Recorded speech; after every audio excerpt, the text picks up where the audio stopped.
Hi guys, and welcome back to the channel. In this video I'm going to be doing my final top 15 favourite movies from the 80s, and we're going to be looking at the year 1989. The year of the sequel. These are just again, movies I've picked. They all have 1989 against their name from IMDb. These are just my personal favourite top 15 movies. Your list is going to be different, and so it should be. And as always, I'm going to leave in the description box a whole list of honourable mentions because, my word, there were just too many movies to choose from to try and narrow this list down to 15. Again, similar to 88.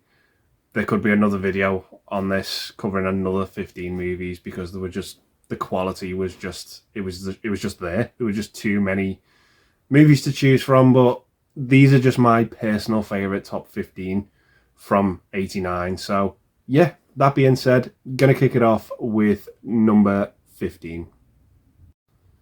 So coming in at number 15 for me is a movie that's probably going to be a lot higher on a lot of other people's lists.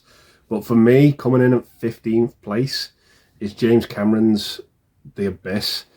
I didn't like this movie at all the first time I saw it. I just thought it was way too bloated, way too overlong.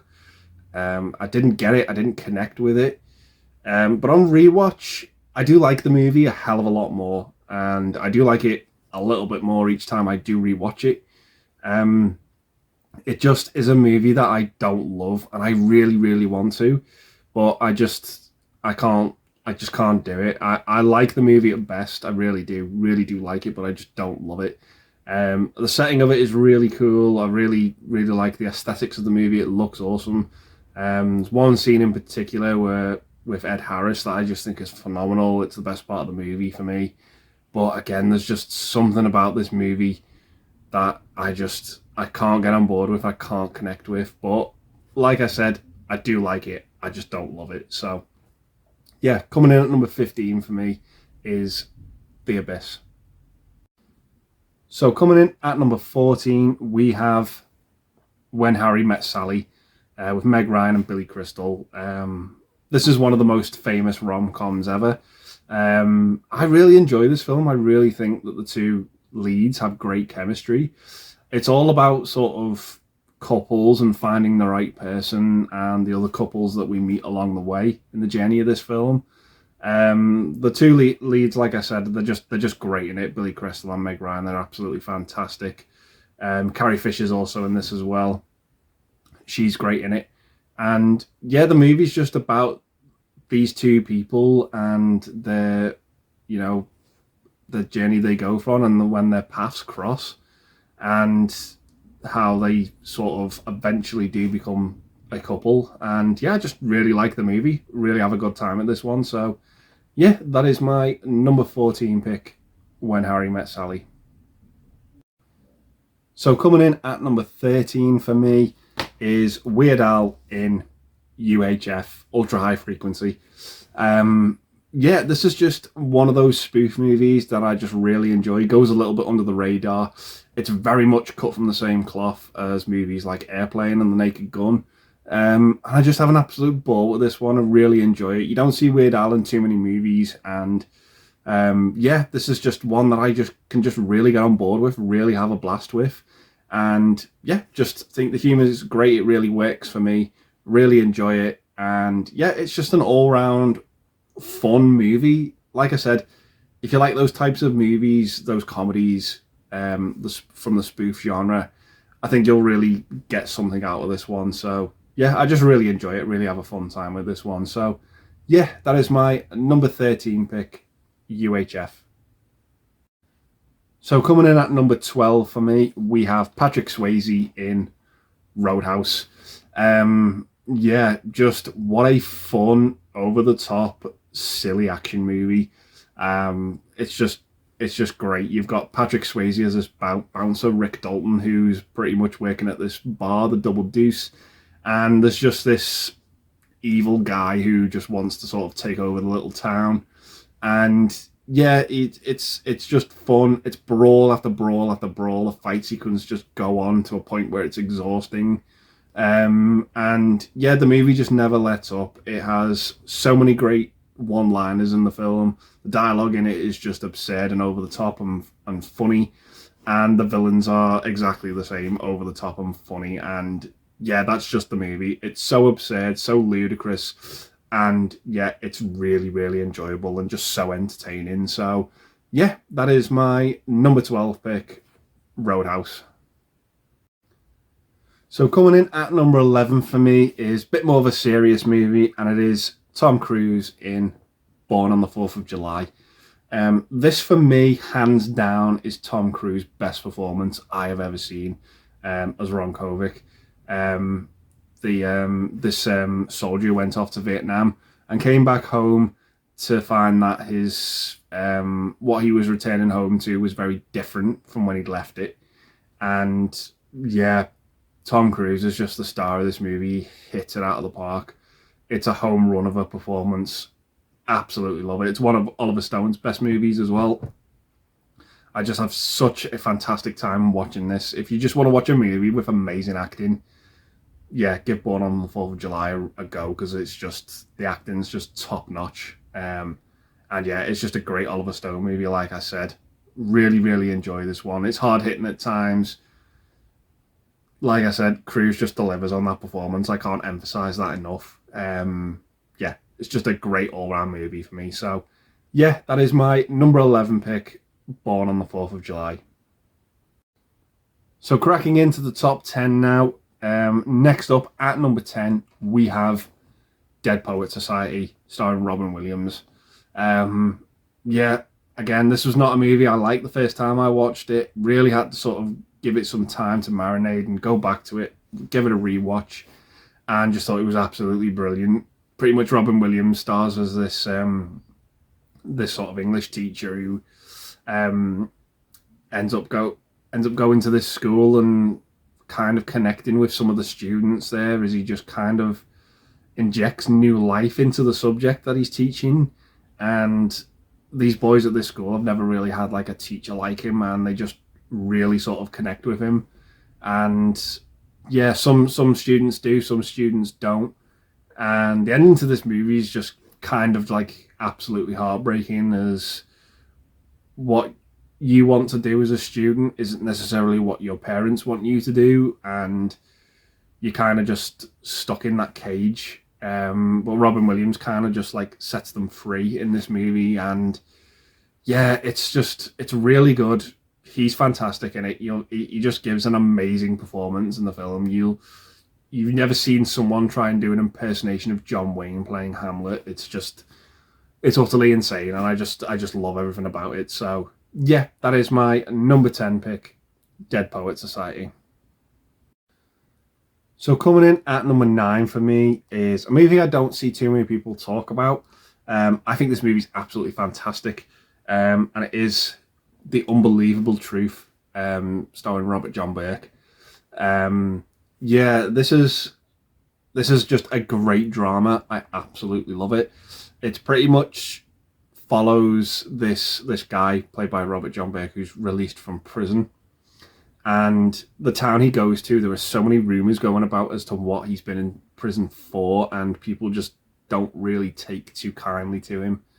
And that's pretty much the movie. He's just trying to get by. He's trying to just live his life, and it's just the town he goes to. People there are just shrouded in mystery, and they just have their suspicions about him.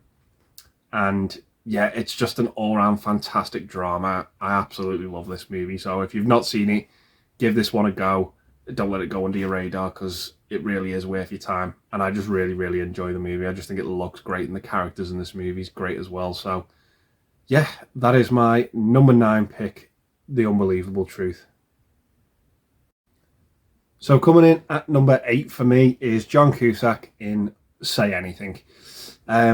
Yeah, just another fantastic 80s teen drama movie that I just really enjoy. John Cusack is great in the role. I'm a big fan of his. And yeah, it just follows his character who falls in love with Ione Skye's character, and The two eventually kind of just realise that, well, Ione Skye's character realised that she doesn't really want to be in a relationship with him, and he does kind of like pursue it because he just thinks it's the wrong decision. And yeah, it's just a great romantic teen movie, and I just absolutely love it. The scene, of course, with him outside her bedroom with the boombox playing Peter Gabriel is just absolutely iconic. The soundtrack is great. Yeah, just overall, just some really great fun acting in this film, and I just really enjoy it. So yeah, that is my next pick, Say Anything. So coming up at number 7, we have Lethal Weapon 2. Yeah, this is just, in my opinion, a great follow-up to the first movie. It doesn't rehash the first movie, in my opinion. And yeah, Riggs and Murtaugh are back. So's Richard Donner at the directing helm. And yeah, this is the one pretty much where the villains are the South African diplomats. And yeah, it really just frustrates you in this movie that you know the villains in this movie are up to no good, but they have diplomatic immunity where they just can't be touched by the police. And yeah, it's really frustrating because you just want to see them get their comeuppance. They do some horrible stuff in this film. And yeah, just absolutely love it. Like I said, great follow-up to the first one, great buddy cop movie, and yeah, just an all-round treat, and just really enjoy this one. It's just a fun time. So yeah, that is my number 7 pick, Lethal Weapon 2. So coming in at number 6 for me is John Hughes's Uncle Buck. Yeah, just what a great driving vehicle this movie is for John Candy to showcase his talents. It's pretty much about this family who the parents are called away for one of their parents has fallen sick, and they need someone to look after the kids. So the dad, as a last resort, calls on his brother Buck, played by John Candy, and yeah, you can just imagine him and the kids do not get along, particularly their eldest daughter, and yeah, he just wants to make the time that they spend together go as quickly and as easily as possible, but anything else happens but what he wants. And yeah, it's just a great fun movie. It's wonderfully written and directed by John Hughes. Yeah, just an absolutely fun movie. It's everything you'd expect from a John Hughes film, and yeah, just really, really love this one. All these little tidbits that happen in the movie at the school where the drunk clown turns up. It's just a fun time, and yeah, really enjoy this one. So yeah, that is my number 6 pick, Uncle Buck. So coming in at number 5 for me is another movie written by John Hughes, not directed, but definitely written, and that is National Lampoon's Christmas Vacation. Yeah, this is just one of the best Christmas movies. I watch it every year. The only thing I can bring to the table about this movie is, from my point of view, is I was very late to the party with this movie. It's not one I grew up with, but I watch it twice a year without fail over the Christmas period. I just love this film. I love the opening song, even though that song gets on a lot of people's nerves. I really enjoy it. I just love the Griswold shenanigans that they get up to in these movies, and the Christmas one is probably my favourite out of this series of films. Yeah, I just absolutely love it. It's just so fun. It really captures the holidays and Christmas aesthetics for me. Yeah, just really, really enjoy it. I just think it's a great film, and it's just an annual treat to throw in with the rest of the Christmas movies that you watch every year. Just really, really enjoy it. It's just a fun time. So yeah, that is my number 5 pick, Christmas Vacation. So coming in at number 4, we have Indiana Jones and the Last Crusade. Sort of following up as a direct sequel to Raiders for me. This is my second favourite Indiana Jones movie behind Temple of Doom. I just think this movie is great, and it does everything that a sequel should. Indiana Jones is back looking for the Holy Grail, and we have the introduction as well in this movie of his father, played by Sean Connery. We also get to see the young Indiana as well, played by River Phoenix. The movie is just kind of similar to Temple for me in terms of its pacing. It's just absolutely relentless. It never lets up. You're always on the move from one fun scene to the next, and it's just great. It's just so entertaining. The characters in it are great. Yeah, just the movie just looks absolutely fantastic, and it kind of just feels bigger and grander for me. But it will always be second place to me for Temple. I just have so much nostalgia and love for that movie. But this one is nothing to turn your nose up at. It's such a brilliant film, and yeah, just absolutely love this one. So yeah, that is my number 4 pick. Just missing out on the top 3: Indiana Jones and The Last Crusade. So coming in at 3rd place, taking the bronze medal, is my all-time favourite James Bond movie, and that is License to Kill. This one for me is the James Bond movie that is just so different to the rest of them, everything that came before it. It just cranks up the character, in my opinion. It cranks up the violence. This is but hands down the most violent James Bond film that there is. Whereas all the other movies played out to be like a mission that James Bond was on, this one sees Bond go rogue for personal reasons. And it's just absolutely phenomenal. I absolutely love it. I love Robert Darby's villain in this movie as well. Sanchez, he's just a fantastic drug lord who's just absolutely terrifying. His henchmen are even scarier than he is. And I just absolutely love the film. I can't stress that enough. It's just phenomenal. Dalton, in my opinion, is my favourite Bond as well. And the fact that he only got to do 2 movies was just such a crying shame. It really was. But I know after this, there were legal problems with the Bond franchise, and Dalton had lost interest in the role. It would be another 6 years before we got another Bond film, but License to Kill is just brilliant, and it just captures the 80s for me, and yeah, absolutely love this one. So taking the bronze medal for me, coming in 3rd place, is License to Kill. So coming in 2nd place for me, taking the silver medal, is Back to the Future Part 2. My favourite of the trilogy, if I'm being completely honest. I don't think it's the best, but it is my personal favourite. Yeah, and another movie that I just absolutely love and just have such a great time with it. This movie could have very easily have rehashed the first movie, but it doesn't.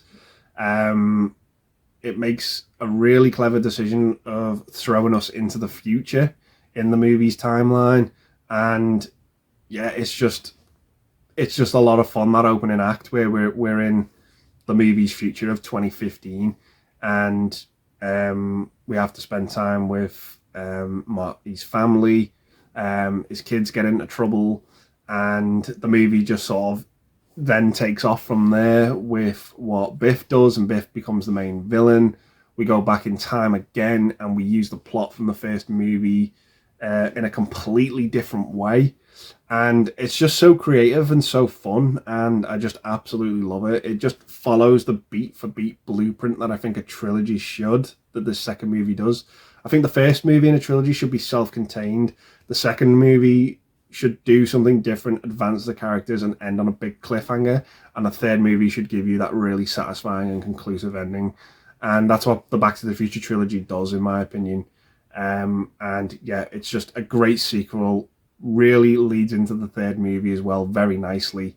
And it's just really, really fun to spend time watching this film. So yeah, that is my number 2 pick, Back to the Future Part 2. So coming in at number 1 for me, taking the gold medal, was a no-brainer, and it is Tim Burton's Batman.